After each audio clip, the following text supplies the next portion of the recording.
No ar, então, depois dessa manifestação espírita, quase uma mesa rodante, essa batida de leve na mesa, que deve ter partido a mesa em dois, a gente começa, Exatamente. então, mais um podcast. Lembrando sempre que a nossa intenção aqui não é tentar ensinar nada, não é Uhum. tentar formar ninguém a nada, é simplesmente debater o que a gente gosta de estudar, o que a gente gosta de pesquisar.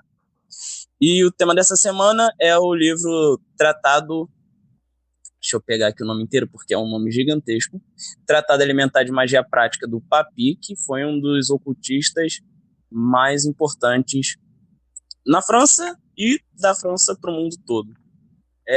Acho que é legal, né, a gente sempre dar uma passada rápida assim, por quem ele foi. Uhum. O Papi, na verdade, o nome dele era Dr. Gerard Nicolse. Doutor não era parte do nome dele, né, era o cargo que ele exercia. E ele foi um ocultista, martinista, maçom, cabalista, e foi quase tudo que dava para ser. Tinha muito tempo livre para fazer isso tudo. Ele era no século E, XIX, não é isso? 1865, de exatamente. 1890, por Ele aí. viveu em 65. Ao contrário do que a galera pensa, né? Não nasceu na França, ele nasceu na Espanha, mas morreu na França, passou parte considerável da vida dele na França. Morreu em 1916 de tuberculose, né? Uma doença aí que ele contraiu na Primeira Guerra Mundial, que foi onde ele atuou como médico. Esse livro que a gente não pegou o livro original. Isso daí, na verdade, é uma enxugada, é um resumo completão mesmo aí da obra original, que foi publicada aqui no Brasil em 1973 pela editora Pensamento. E a editora Pensamento ela é uma das principais editoras do Brasil que publica, né, livros sobre ocultismo, sobre espiritualidade e tal.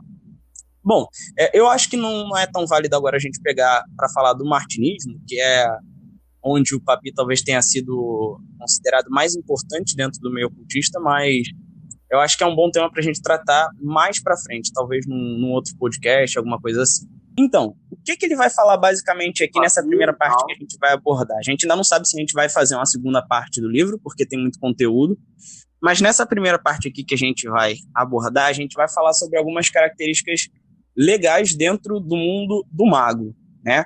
Então ele vai falar ali sobre uma parte natural da magia, que na verdade é algo de que a bruxaria ela vai fazer muito uso, né? E os ocultistas assim, por serem também muitos deles bruxos, acabam utilizando muito desses artifícios, que é basicamente ele focado na alimentação, é focado nessa questão do vegetarianismo, nos exercícios tanto de meditação quanto de visualização, que algumas escolas iniciáticas chamam de visualização, e eu acredito, assim, pela primeira parte, na característica talvez mais importante que define o que é um mago ou um magista, que é a vontade.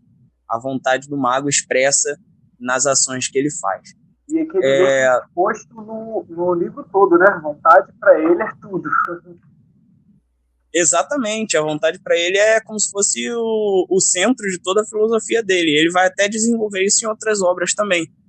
E não era uma coisa dele, que é muito curioso, porque a gente vai pro Eliphas Levi, o Eliphas Levi ele também vai falar da vontade do mago, ele até dialoga muito no Dogma e Ritual da Alta Magia com a obra do Papi, o Eliphas Levi que talvez tenha sido aí a gente pode colocar entre muitas aspas, mas talvez ele tenha sido um desses mestres do Papi, ele foi ali contemporâneo dele, e o Crowley também vai falar muito de vontade, né, verdadeira vontade é uma terminologia da filosofia do Crowley, que tem aí na filosofia de Telemann, mas também está ali a vontade expressa. Então, assim, a vontade ela é um conceito que circula sobre toda a filosofia ocultista.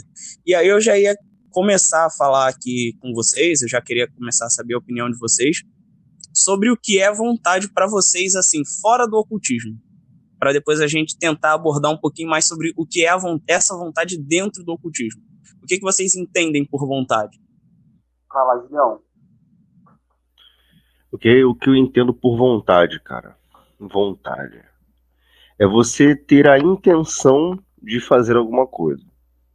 Né? A vontade, aquilo é o desejo de você obter algo ou o desejo de você obter alguma satisfação, seja ela material, psíquica, emocional, sentimental, dependendo aí do contexto. A vontade ao meu ver, se resume em você buscar se satisfazer de alguma forma, obter alguma coisa, ter alguma realização. Para mim, essa é o objetivo, a definição de vontade.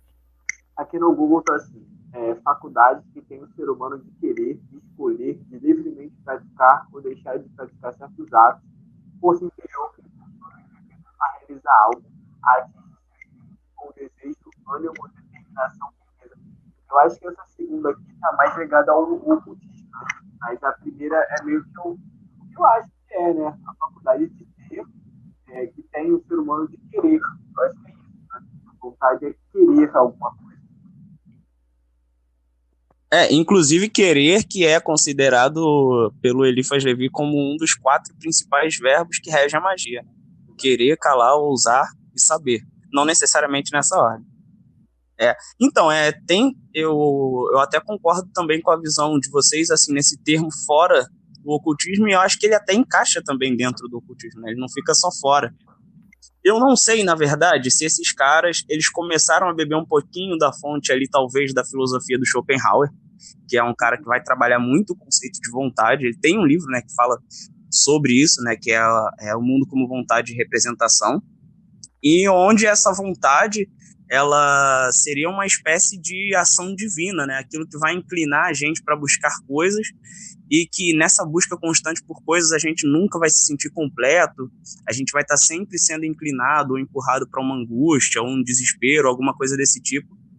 E essa filosofia do Schopenhauer, ela é muito até pessimista, né? Muita gente entende a filosofia schopenhaueriana como uma filosofia pessimista. Não é necessariamente disso que os ocultistas falam, mas talvez pelo termo naquela época tá tão em alta, pode ser algo que eles tenham usado para meio que sintetizar a filosofia oculta ali de alguma forma. O livro que você fala é o Vontade, né, Santuário? Muito importante. Oi? Não entendi. O livro que você fala é O Mundo das Vontades, né? É o que do Schopenhauer. Sim, seria o mundo como vontade e representação. Isso. Desse cara que a gente ama tanto. Exatamente. Vai falando. Então, para vocês, então, vontade estaria atrelado a essa noção de intenção. Seria algo assim bem íntimo, né? Uma coisa da outra. Exatamente. Isso, é você realizar ou querer realizar alguma satisfação, seja ela material, sentimental, emocional, psíquica. E você falando agora uma pequena parte do trecho que você disse sobre estar ligado dentro da magia, que seria algo meio que, entre aspas, sobrenatural, o querer, isso tem a ver porque se você não quer, você não realiza, você não tira do plano das ideias, do plano mental para o plano físico. Você só realiza, você só faz aquele, entre aspas, milagre, você só faz aquela magia acontecer de forma física se você tem a intenção de fazê-la. Então ela, de fato, é sobrenatural. Concorda, Isaías? Então, é legal a gente, se você pegar uma das primeiras frases do livro, né? Ele fala mesmo da vontade, né? O cocheiro é a vontade humana, o cavalo é a vida, a força, sem a qual o cocheiro não pode agir sobre a carruagem. Quando eu peguei a primeira vez que eu peguei para ler, né, essa parte, eu falei, caramba, cara, esse cara é de alto nível, né? Não é qualquer pessoa, não. O cara realmente é o primeiro livro que eu li de Papi, como o Sancler falou, nós somos apenas curiosos, né, sobre o tema. Então, tipo assim, é muito legal a forma que ele se expressa, o que é a vontade, né, a vontade humana, e os comparativos, né? Nosso cérebro funciona muito vontade. Os comparativos que ele dá é de toda importância, né? Muito legal. Ele realmente, ele é um cara, assim, bem denso, né? Pelo menos nas primeiras páginas, assim. Depois você vai passando a tomar gosto, assim, pelo que ele tá falando, né? Que ele começa a entrar numa parte muito naturalista que, curiosamente, eu acho que é um discurso que o século XXI tem adotado bastante, muito embora o crescimento das indústrias, eles vêm sendo cada vez maiores. o crescimento das indústrias cada vez vem crescendo mais, mas ainda assim tem meio que essa ideia geral, né, de uma vida assim, mais voltada ao sossego, a uma vida voltada mais ao campo, ou então mesmo a uma vida mais voltada à consciência na alimentação, por mais que as pessoas hoje em dia elas não se alimentem de uma forma muito adequada, mas tem essa intenção. Eu mesmo já tentei ser vegetariano por 6 meses, não consegui mais do que isso, mas assim, tem essa intenção da gente querer cada vez mais resgatar essa ideia do eu natural, né? Do homem no seu estado de natureza. E é assim que ele começa o livro. O importante é que ele não restringe nada, né? Ele não, tipo, bota um determinante, mas tipo, a gente atuar por de acordo com as nossas vontades, né? No caso, lutando contra as nossas vontades, ele até cita, eu guardei as frases dele aqui, ele vai falar assim, a importância de você ter consciência naquilo que faz, porque a filosofia ela tenta buscar um meio de entender a racionalidade humana, enquanto as pessoas agem só por impulso. Então, a importância de você ter a vontade, sabe? A vontade realmente atuar sobre essas decisões é muito legal. E a forma que ele explica essa vontade, o de olhar de um curioso é muito legal, de verdade. É muito interessante. Talvez o olhar de um curioso para isso talvez seja o melhor, né? Porque assim, a gente pode falar totalmente livre de qualquer dogma ou coisa dentro de ordem iniciática e tal. Exatamente. Então, somos curiosos. Apenas isso. Júlio, essa vontade, ela meio que para se manifestar, entendendo aqui que ela é algo metafísico, né? Ela passa por uma série de, digamos, provações onde a gente precisa anular, não assim de uma forma rigorosa, mas em alguns aspectos, anular esse corpo nosso físico para tentar dar um gás aí na nossa espiritualidade, né? Sim. Ele fala sobre isso. E eu sei aí que você está pesquisando também sobre a questão das bruxas e tal. Tem uma afinidade grande com essa questão mais natural do ocultismo. Alimentação para você, então, já que a gente tocou no assunto, tem a ver com vontade, na sua opinião? Tem a vontade, assim, esse crescimento da vontade dentro de nós, como manifestação metafísica, como intenção metafísica, ela tem a ver com aquilo que nós ingerimos? Então, eu tô aqui numa frase dele, né, que eu achei muito importante, que até acho que vai caber um pouquinho nisso que você disse. Ela tá no capítulo 6 da meditação, que ela vai dizer assim: aquele que quiser ter sonhos divinos deve estar fisicamente disposto e preparado e não ter o cérebro sujeito a vapores nem o espírito a paixões. Não deve cear neste dia, nem beber coisa alguma que o possa atordoar. Que seu quarto esteja limpo e seja mesmo exorcizado e consagrado, queimando-se nele algum perfume sobre travesseiros, etc. Então, assim, nessa frase ele está dando aí alguns exemplos de que você precisasse seguir para que você atingisse aquele objetivo com êxito, né? Então, assim, nessa parte da alimentação, é um pré-requisito para você atingir esse aspecto da magia assim, com uma porcentagem maior de eficácia, né? Eu vou dizer para você que sim, que a alimentação ela é assim, primordial. Ele até dá aqui nesse texto alguns exemplos de vegetais, exemplos de, por exemplo, gordura animal, essas coisas, né? Para a gente se afastar de alguns tipos de alimentos, nos aproximarmos de outros. E em questão da vontade, sim, cara. Assim, acho que a gente não consegue chegar em objetivo nenhum se a gente não tiver exatamente vontade de fazer. Então ele nos dá os pré-requisitos para dizer o seguinte: você tem vontade de chegar nesse objetivo? Então o pré-requisito é esse daqui. E um deles é a alimentação. Agora, falando no conceito pessoal da alimentação, eu bato palmas e aplaudo quem consegue ficar muito tempo sem, ou quem consegue viver sem ingerir carne, né? Sem ingerir a carne do animal. Eu admiro esse tipo de coragem, eu admiro esse tipo de atitude e esse tipo de modo de vida também. Porque eu vou dizer para você, eu não consigo. Posso dizer para você que eu nunca tentei fazer, mas é algo que eu atribuiria para minha vida, sim, né? Se eu conseguisse fazer. Acho que é isso, cara. Sim, eu concordo com a sua visão. Você falou aí numa parte da sua fala sobre a questão dos animais, para a gente ter cuidado com aquilo que a gente ingere. E no próprio livro ele faz também essa referência, né?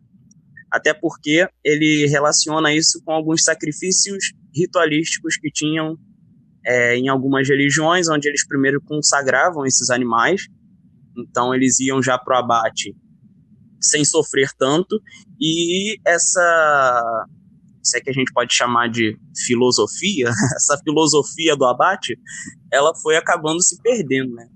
Ela acabou se perdendo, né? Com o tempo, com o passar dos tempos, ela foi ficando para trás.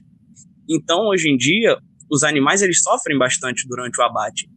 E essa intenção,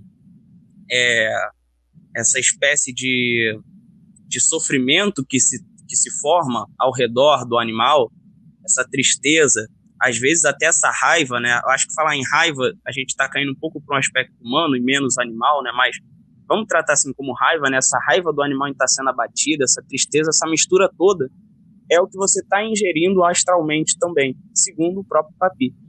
E ele até fala também sobre um lance que eu nunca tinha ouvido falar até agora, que é o regime pitagórico, que é aquele em que quando você vai realizar alguma operação mágica, você se suprime de todo alimento animal, de todo alimento de origem animal, ovo, leite, queijo, nada de origem animal você pode comer por determinado período de tempo para que você tenha eficácia justamente nessa manifestação da sua vontade, nesse direcionamento de intenção. Exatamente. E é legal a gente mencionar aqui, cara, que hoje também ainda tem religiões que fazem alguns sacrifícios ritualísticos de animais, e a gente tem que também desmistificar isso para a grande massa, né? Não é a nossa intenção, né, trazer nada aqui para desmistificar ou então instigar nada nas pessoas, mas acho que isso precisa ser desmistificado porque esses sacrifícios, esses abates, eles são feitos de forma com que o animal ele não sinta dor. Então, isso é muito antigo, isso não é coisa de agora. Não foi de agora que as religiões começaram a pegar os animais para sacrificar. Isso é muito antigo e é uma prática, já que nós nos alimentamos de carne, né? É uma prática até muito melhor do que você simplesmente ir no mercado, comprar a sua carne lá industrializada, cheio de coisa dentro dela, conservante e tal, e aí você ingere aquilo, né? Além do sofrimento psíquico do animal, você também está trazendo coisas químicas para dentro do seu corpo. Não é por isso também que a gente vai sair daí fazendo ritual para matar animal e comer, sabendo que ele não vai sentir dor, não é bem assim, né? Vamos ter o controle. Bom, a outra parte que eu queria abordar é o uso de substâncias. Vamos falar de droga, né? Vamos deixar a coisa menos bonita. Né? Não só as drogas lícitas e ilícitas também, né? O álcool também faz parte dessas drogas, é claro, né? Isso, exatamente. O álcool, o café, o chá e o haxixe. O haxixe, aliás, ele era muito usado, né? Antigamente.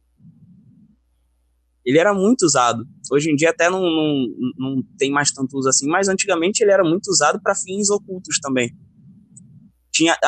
Tem uma história aí que aí eu já não sei se é verdade, cabe até uma pesquisa, provavelmente também um tema, se a gente tiver vontade de fazer, é que os antigos assassinos, os antigos clãs de assassinos, eles meio que originaram a palavra assassino, né? Puxaram a raiz de assassino da palavra haxixe.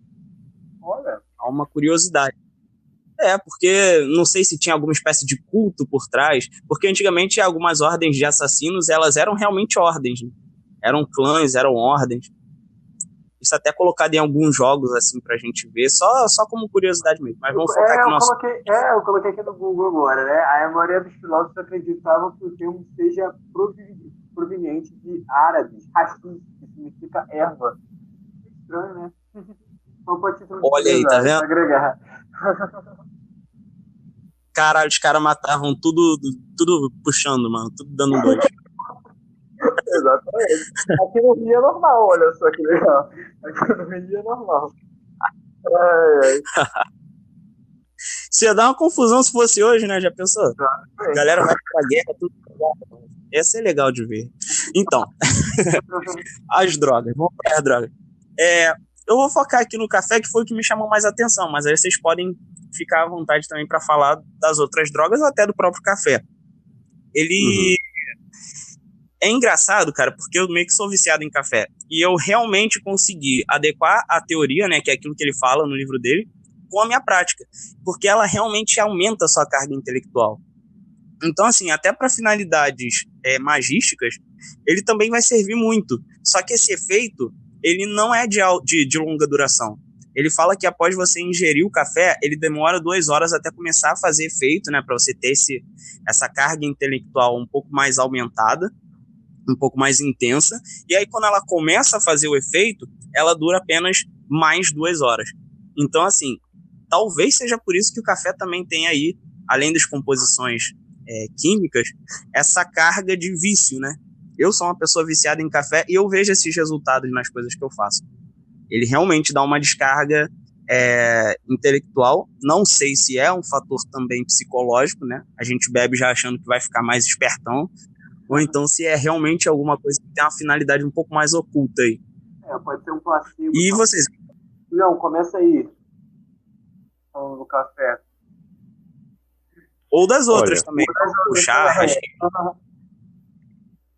Olha, eu particularmente prefiro chá, porque eu não posso tomar café.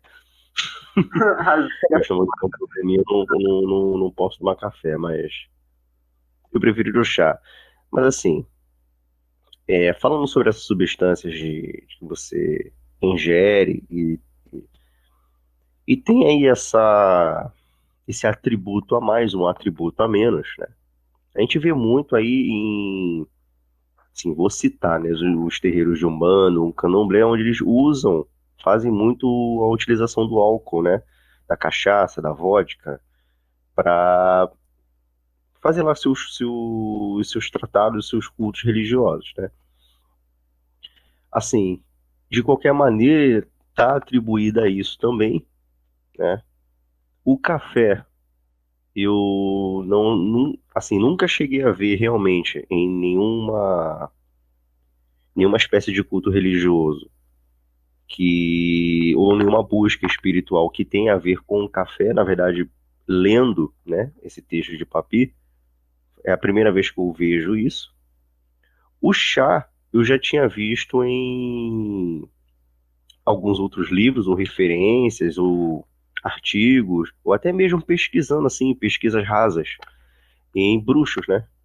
Bruxaria e magia, o pessoal que é mais assim, mais esotérico, mais pagão, usa muito o chá, né? Eles recomendam muito o chá, seja ele de erva cidreira, sempre assim, misturado com algum tipo de erva, canela, inclusive fazem magia também com chá de canela, em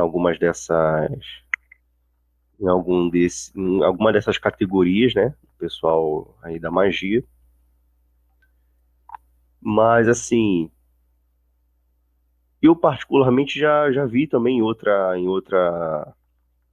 acho que em tribos indígenas que usam aquele chamado ayahuasca, que é um tipo também de droga que você ingere e tem uma conexão maior aí com os deuses deles. E eu, assim, particularmente não tenho afinidade com nenhuma dessas substâncias que é descrita por Papi nesse texto, Nem o chá, nem o café, muito menos o álcool e pior, o haxixe. Ele diz aqui que você pode frequentemente apresentar como sensações de angústia e ocorrência de pesadelos. Agora você imagina um negócio desse. Cara, particularmente não tenho afinidade. A gente já tem pesadelo já sem, né, Júlio? Não é? Ele tá fudido. Particularmente não tenho afinidade com nenhuma dessas substâncias, não. E assim, para mim é uma pesquisa muito nova, né? É um conteúdo novo, é um conteúdo absorvido novo. Ler isso daqui. Esse é o meu conteúdo e minha experiência sobre esses itens. Para mim, é legal ver a relação do álcool, né? Essa relação do álcool eu não sabia, né? Ele fala assim, né? A ação dos licores é mais lenta que a ação do estado puro. O licor age mais intensamente sobre os desejos e pode fortalecer momentaneamente a capacidade de realizações das vontades ou preocupações intelectuais. Isso eu não sabia, realmente, eu achei super interessante, eu queria saber como que realmente funciona essa coisa. O Júlio falou da ayahuasca, eu já vi inúmeros relatos sobre a ayahuasca, é forte, é o Santo Daime, né? A maioria das pessoas conhece como Santo Daime, e realmente é incrível. Algumas pessoas dizem que tem o efeito que traz, mas o interessante é estar com tribos indígenas, realmente, não o ayahuasca, o ayahuasca simplesmente na cidade, com as pessoas, mas realmente quando você está integrado a alguma ação religiosa ou espiritual, você está ali com o efeito da ayahuasca, aquela vivência ainda maior, né? E o Papel não vai falar diretamente da ayahuasca, vai falar dos chás, como esses chás podem fazer um efeito legal, né? Atuando nos centros nervosos. Isso é muito legal, realmente. Eu queria fazer os testes, não só esse, né? Os demais testes desse livro, sabe? E saber como que hoje em dia isso funcionaria, ou ouvir mais relatos sobre esse tal, né? Eu e Sinclair, nós conversamos muito sobre a praticidade da magia e da ciência, né? Eu acho que, porque esses dois estão um pouco distantes, né, Sinclair, um do outro. Seria legal testar isso no álcool, no chá, no haxixe. Seria legal, né? Sim, com certeza absoluta. Se preparem para se preparem para Isaías evocando 72 diamonds por segundo, loucão de álcool. É quase isso aí. O próximo encontro, cuidado onde pisa. Eu vou ter medo agora de ir na casa do Thiago. Eu me lembro do PC Siqueira falando que disse que uma vez tomou um sintético, né? E ele viu, ele disse que tomou ele a namorada dele. Aí nisso ele pensou que o efeito não tinha batido, só que a TV estava ligada.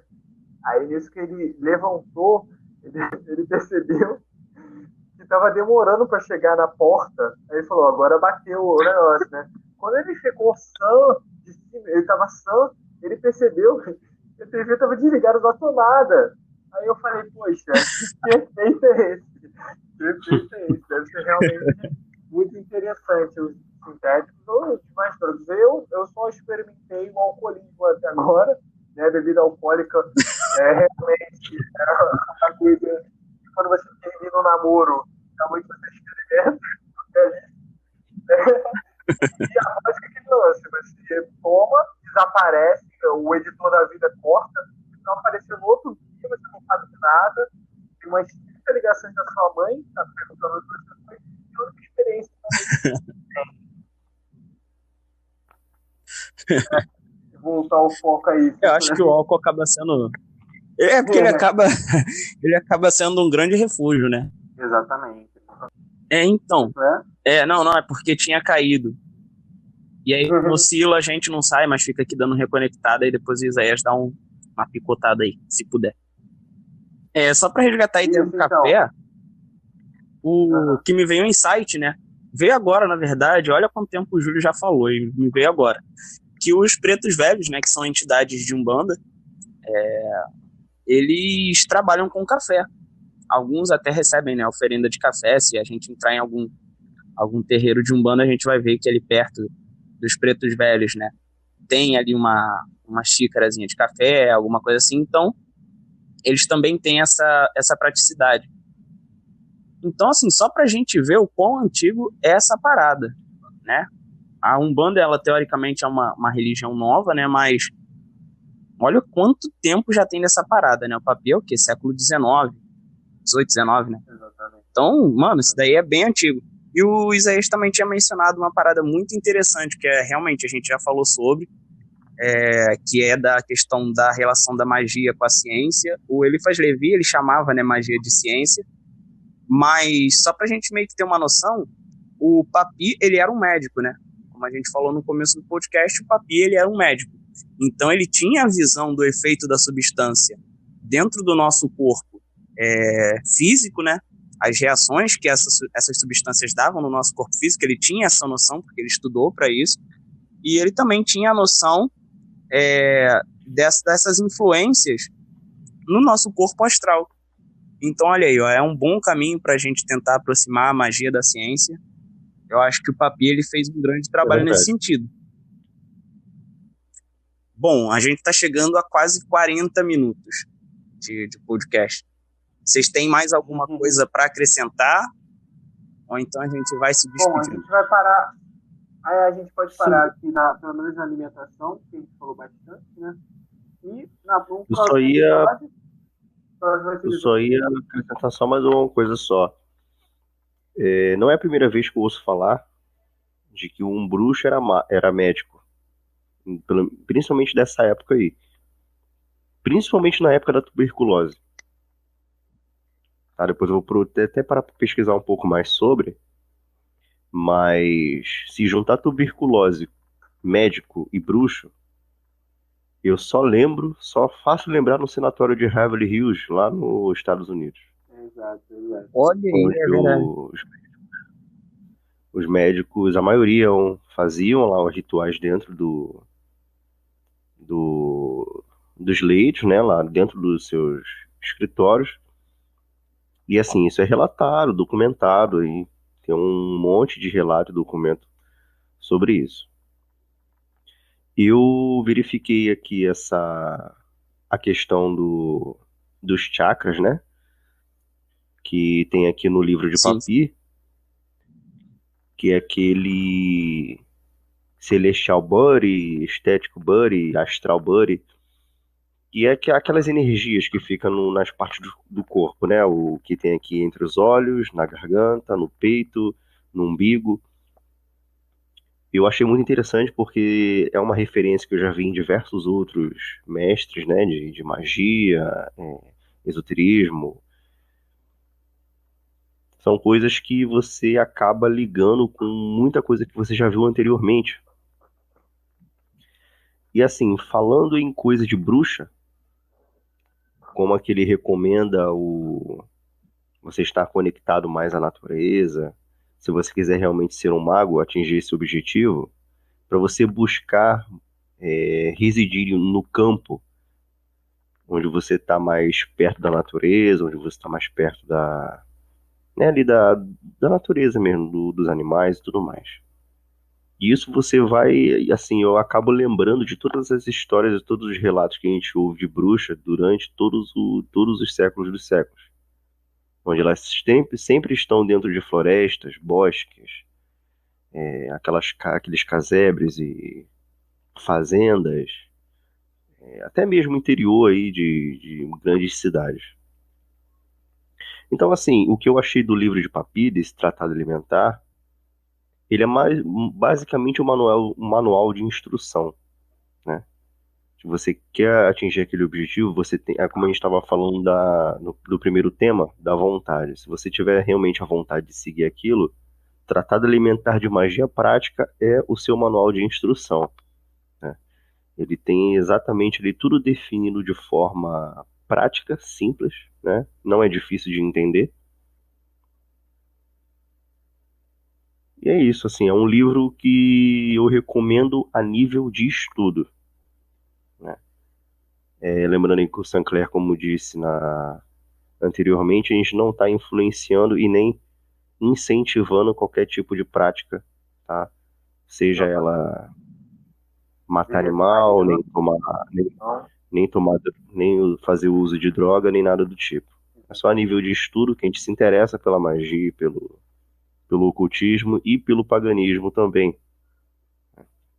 É isso aí. Exatamente, né? Eu acho que esse conceito também serve pra tu parar de desenhar coisa embaixo do tapete, né? Exatamente. Vai dar sequência. Eu só vou terminar então, aí você só encerra o nosso episódio de hoje, né? Que seria sobre a alimentação em geral, né? É só o que ele falou, né, a respeito do vegetarianismo, que é o primeiro parágrafo. A educação do magista passa por um período de preparação pessoal que torna o estudante apto a realizar operações mágicas. Esses períodos variam entre 7 e 40 dias. Nestas épocas, o vegetariano deve ser único a ser obrigado. Isso tem sua razão de homem orgânico, é uma criação da natureza, deve estar seguindo homens vivos. Em sua experiência terrena, o organismo humano possui um centro vital animal feito de um centro vital vegetal coadjuvante. E só para deixar explícito, já define assim como parte do vegetarianismo, como é vegetarianismo. Pode encerrar, tá bom? Show, Então, assim, a minha consideração final, eu vou pegar um pouquinho aí também do que o Júlio falou, que o Tratado Alimentar de Magia Prática é um livro excelente. Assim, ele é muito difícil de ser encontrado em lojas físicas, até mesmo assim, sites, você talvez encontre ele num preço um pouquinho caro, porque é uma edição antiga. Mas vale a pena se você achar, ou então procurar em sebos, ou então realmente buscar por outras versões na internet. É um livro que vale a pena ler, ele vai te instruir direitinho ali como você trabalha com essa parte mais natural da magia, e é um ensino para o seu próprio corpo, né? A questão de você tomar cuidado com a alimentação, de você saber direcionar a vontade, né? De você aprender, que eu acho que isso daqui ensina, você aprender o que é vontade dentro da magia. Eu acredito que ele seja um livro muito introdutório. Claro que tem muitas chaves, e a gente sabe que nos livros ocultistas existem chaves que são feitas para serem decodificadas por iniciados, mas ele é um livro excelente. Eu acho que para quem está começando, vale muito a pena ir pegar. E eu acho que ele dialoga muito com o livro do Eliphas Levi, o Dogma e Ritual da Alta Magia, que pode ser até um dos nossos temas mais para frente. Mas é isso aí. A gente volta, então, na semana que vem. Eu acho que o tema foi legal. Mais alguma consideração final? Eu termino aqui. Agradeço a todos por terem ouvido esse podcast. É isso aí, Julião. Vai lá. Valeu. Valeu então, galera. Valeu, boa noite.